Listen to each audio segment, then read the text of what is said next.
Ok, si jamais vous étiez général d'armée et que vous vouliez savoir ce que le général de l'armée ennemie prévoyait de faire, qu'est-ce que vous feriez?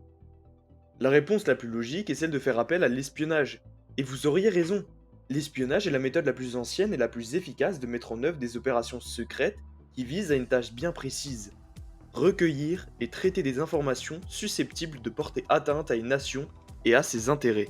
L'espionnage est présent depuis des milliers d'années. Les civilisations anciennes, grecs, romains, égyptiens, tous lui faisaient appel.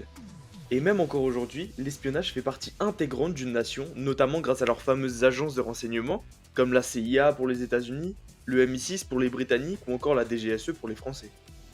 Il y a notamment une période bien spécifique pendant laquelle ces agences ont été énormément sollicitées par leurs nations respectives.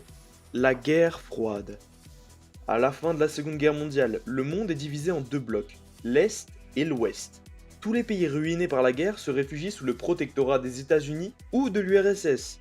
Durant la période de la guerre froide, les deux superpuissances se battent sur tous les fronts, sauf sur le champ de bataille.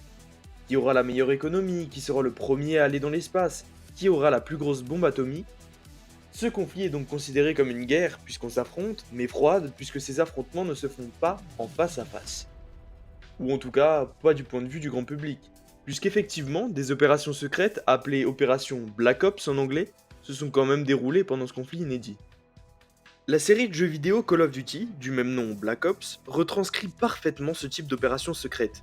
L'opus Call of Duty Black Ops Cold War présente surtout l'aspect secret de la guerre froide. Et c'est de celui-là même dont nous allons parler aujourd'hui.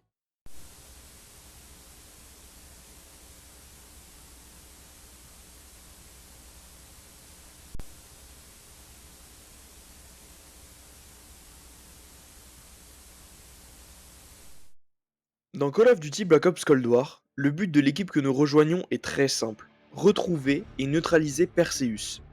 Mais qui est donc ce Perseus? Perseus, c'est un agent secret dont l'existence n'est pas vraiment confirmée et qui aurait, à plusieurs moments clés de la guerre froide, basculé le cours de cette dernière en apportant des informations capitales au bloc Est.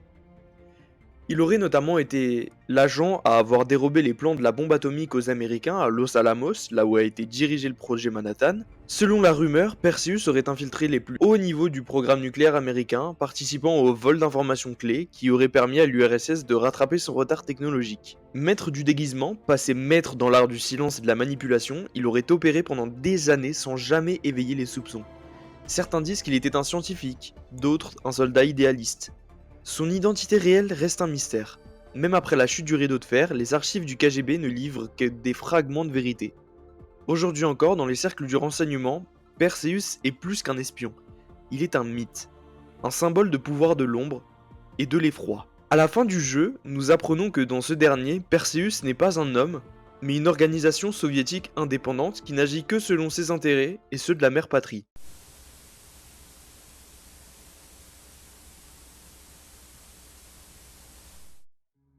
Le personnage que nous incarnons dans Black Ops Cold War est un agent nommé Bell.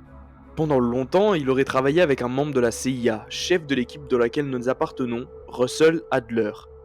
Mais en vérité, dans l'avant-dernière mission du jeu, nous apprenons que Bell n'est en fait qu'un produit de laboratoire du tristement célèbre projet MK Ultra. On apprend notamment dans l'une des deux fins du jeu que nous jouons un membre de Perseus à qui on a lavé le cerveau. Le projet MK Ultra était un programme secret de la CIA lancé dans les années 1950, visant à explorer le contrôle mental, souvent à travers des méthodes extrêmes et illégales. L'objectif officiel était de se développer des techniques de manipulation psychologique utilisables contre des ennemis pendant la guerre froide. Le projet testait notamment les effets du LSD, d'autres drogues psychotropes, de l'hypnose, de la privation sensorielle et de la torture sur des individus souvent non consentants, y compris des prisonniers, des malades mentaux et même des citoyens ordinaires. Les expériences ont eu lieu dans des hôpitaux, des universités et des prisons, aux États-Unis et à l'étranger. MK Ultra est resté secret jusqu'aux révélations du Congrès américain dans les années 70. L'ampleur exacte des abus reste inconnue car de nombreux documents ont été détruits.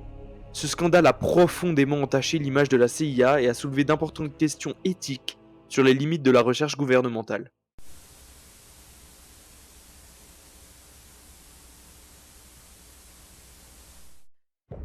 Vers le milieu de l'aventure, nous apprenons les vraies motivations de Perseus, prendre possession de l'arsenal Greenlight.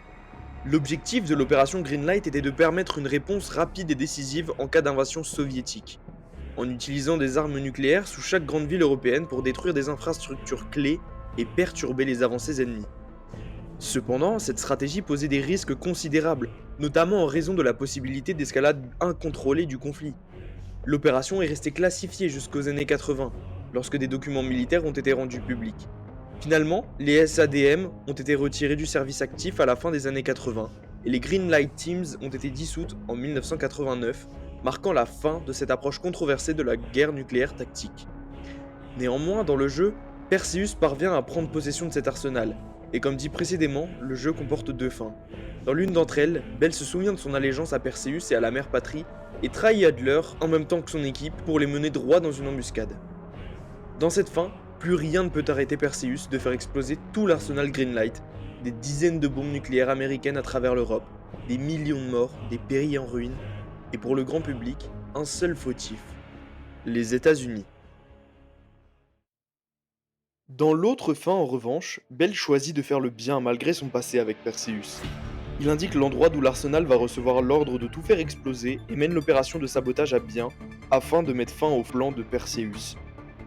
Dans cette fin, l'arsenal Greenlight est retiré, le monde est sauf, mais le mystère de Perseus persiste, puisque le seul moyen de savoir que Perseus est une organisation soviétique indépendante se trouve uniquement dans l'autre fin, celle où le monde est à feu et à sang.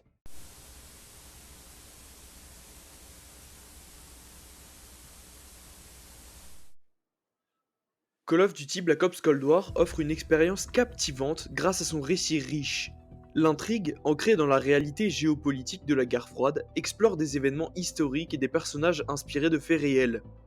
On y retrouve l'univers fascinant de l'espionnage, avec ses opérations secrètes, ses trahisons et ses enjeux de haute voltige. L'intégration d'éléments historiques authentiques ajoute une profondeur et un réalisme saisissant au jeu, rendant l'expérience encore plus immersive et mémorable.